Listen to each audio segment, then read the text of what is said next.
Hello family. తినడం కోసం మేము పుట్టామో మా కోసమే తిండి కనిపెట్టారో తెలియదు కానీ నాయుడుపేటలో ఈవినింగ్ ఏ సందులో ఫుడ్ కనబడినా అక్కడికి పరిగెత్తేస్తాం మేము. సాయంత్రం అయితే ఇంటికి సైలెంట్ గా పోయిందే లేదు, ఏదో ఒకటి తినేసిపోవడమే. ఎన్ని రోజులు తిందామని పోరు పెట్టింది మా ఫ్రెండ్. ఇంకా సరే అని నేను కూడా ఆత్మారావుని ఆనందపరద్దామని వెళ్ళిపోయాను.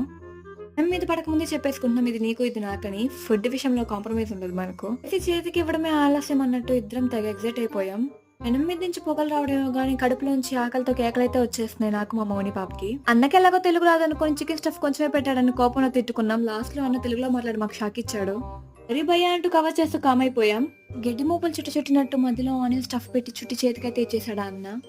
చేతికొచ్చింది ఆలస్యం, చిటికెళ్ళ తినడం అయితే స్టార్ట్ చేసి సైడ్ లో చికెన్ కబాబ్, గ్రిల్ చికెన్ అయితే ఉండింది. పాకెట్ లో పైసలు లేవు, నా పక్క కూడా పోలేదు. లావ్ అయిపోతామని బెంగ కూడా లేదు మాకు అసలు. ఈ రోజుకి ఇంతే. Bye bye. నేను మీ నిక్కి.